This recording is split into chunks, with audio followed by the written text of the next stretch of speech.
ఆంధ్రప్రదేశ్ రాజకీయాల్లో మరోసారి గన్నవరం నియోజకవర్గం హాట్ టాపిక్గా మారింది. గన్నవరం తెలుగుదేశం పార్టీ ఎమ్మెల్యే, ప్రభుత్వ విప్గా ఉన్నటువంటి యార్లగడ్డ వెంకట్రావు సొంత ప్రభుత్వంపైనే బహిరంగంగా అసంతృప్తి వ్యక్తం చేయడం రాజకీయ వర్గాల్లో పెద్ద ఎత్తున చర్చనీయాంశంగా మారింది. ముఖ్యంగా గన్నవరం విమానాశ్రయం కొత్త టెర్మినల్ నిర్మాణ పనుల కాంట్రాక్టుల కేటాయింపు మీద ఆయన చేసినటువంటి వ్యాఖ్యలు అధికార పార్టీలోనూ కొంత ఆసక్తిని రేకెత్తిస్తా ఉన్నాయి. బుధవారం పిఏసిఎస్ సమావేశంలో యార్లగడ్డ మాట్లాడుతూ విమానాశ్రయం టెర్మినల్ పనుల కాంట్రాక్టుల విషయంలో జరిగిన పరిణామాల మీద తీవ్ర అభ్యంతరం వ్యక్తం చేశారు. పన్నుల విలువ, అలాగే కాంట్రాక్టుల కేటాయింపు విధానం రాజకీయంగా తన ప్రత్యర్థులకు జరుగుతుందని భావిస్తున్నటువంటి దాని గురించి ఆయన బహిరంగంగా మాట్లాడటం జరిగింది.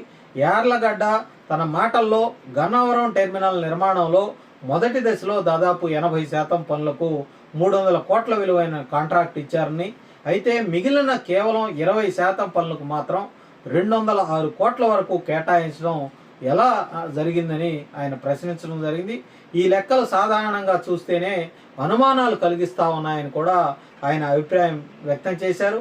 మొదట పనులు చేపట్టినటువంటి ఉత్తర భారతదేశానికి చెందినటువంటి కాంట్రాక్టర్ నష్టాలు వస్తున్నాయని చెప్పి మధ్యలో పనులు నిలిపివేశారు. దీంతో సుమారుగా 130 కోట్ల విలువైనటువంటి మిగిలి ఉన్న పనులు మాత్రమే వాటికి కొత్తగా టెండర్లు పిలవటం. అలాంటి పరిస్థితుల్లో ఈ మిగిలిన పనులకు భారీగా కాంట్రాక్ట్ విలువ పెంచడం వెనుక అసలు కారణం ఏంటో తెలుసుకోవాల్సినటువంటి అవసరం ఉందని యార్లగడ్డ వ్యాఖ్యానించటం. ఈ కాంట్రాక్టుల వ్యవహారంలో తన ఎన్నికల ప్రత్యర్థికి మేలు జరిగేలా కొందరు పార్టీ నాయకులు వ్యవహరించారని యార్లగడ్డ తీవ్ర ఆరోపణలు చేశారు.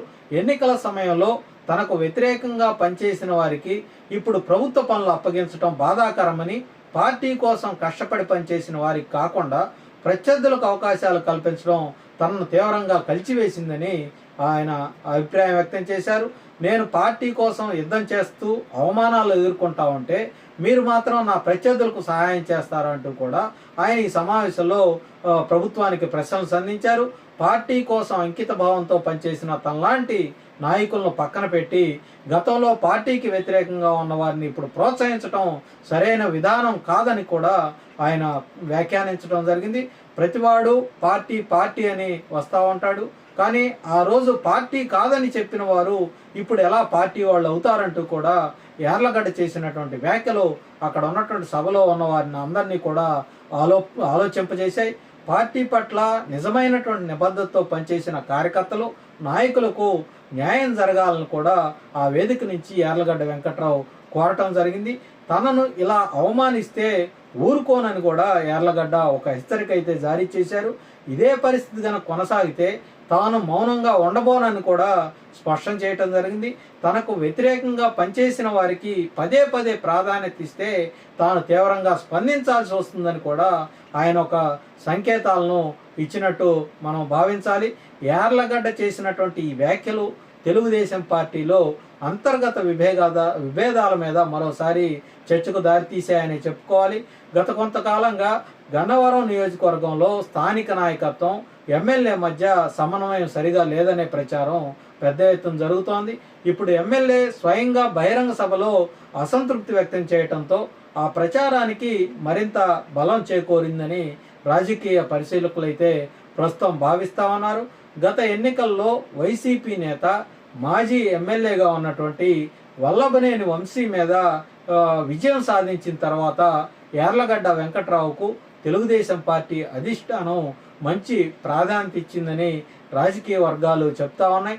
ముఖ్యమంత్రి చంద్రబాబు నాయుడు, అలాగే మంత్రి నారా లోకేష్ కూడా ఆయనకు ప్రాధాన్యత ఇస్తున్నారని అప్పట్లో పెద్ద ఎత్తున చర్చ జరిగింది. అలాంటి పరిస్థితుల్లోనే ఇప్పుడు యార్లగడ్డ వెంకట్రావు అసంతృప్తి వ్యక్తం చేయటం రాజకీయంగా ప్రస్తుతం పెద్ద ఎత్తున ప్రాధాన్యత అయితే సంతరించుకుంది. యార్లగడ్డ వ్యాఖ్యల వెనుక అసలు ఉద్దేశం ఏంటి, ఆయన ఎవరిని ఉద్దేశించి ఈ వ్యాఖ్యలు చేయటం జరిగింది, ఇలాంటి అంశాల మీద పార్టీలో పెద్ద ఎత్తున చర్చ అయితే జరుగుతూ ఉంది. తన రాజకీయ ప్రత్యర్థులకు మేలు చేసేలా కొందరు వ్యవహరిస్తున్నారని ఆయన చెప్పడంతో ఆ నేతలు ఎవరనే దాని మీద కూడా ఇప్పుడు రాజకీయ వర్గాల్లో చర్చ మొదలైంది.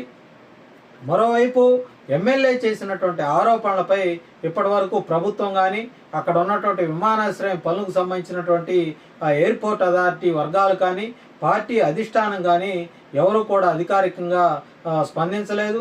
దీంతో ఈ అంశం ఇంకా రాజకీయంగా చర్చనీయాంశంగానే కొనసాగుతున్నటువంటి పరిస్థితి అయితే కనిపిస్తూ ఉంది. రాజకీయ విశ్లేషకుల అభిప్రాయం ప్రకారం యార్లగడ్డ వెంకట్రావు చేసినటువంటి వ్యాఖ్యలు కేవలం కాంట్రాక్టుల అంశానికి మాత్రమే పరిమితం కాకుండా నియోజకవర్గంలో నెలకొన్న అంతర్గత రాజకీయ పరిస్థితులను కూడా ప్రతిబింబిస్తూ ఉన్నాయని అంతా కూడా భావిస్తూ ఉన్నారు. పార్టీ కోసం కష్టపడి పనిచేసిన వారికి గుర్తింపు దక్కాలని తన అభిప్రాయాలను అధిష్టానం దృష్టికి తీసుకెళ్లడానికే ఆయన బహిరంగ మాట్లాడి ఉండవచ్చని కూడా విశ్లేషకులు అయితే భావిస్తూ ఉన్నారు.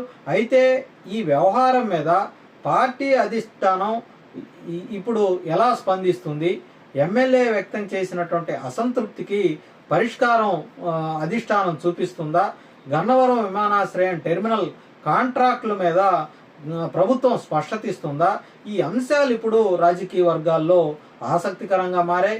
రాబోయే రోజుల్లో ఈ పరిణామాలు ఏ మలుపులు తిరగబోతాయో ఉన్నాయనేది కూడా అంతా కూడా ఆసక్తిగా అయితే ఎదురు చూస్తూ ఉన్నారు.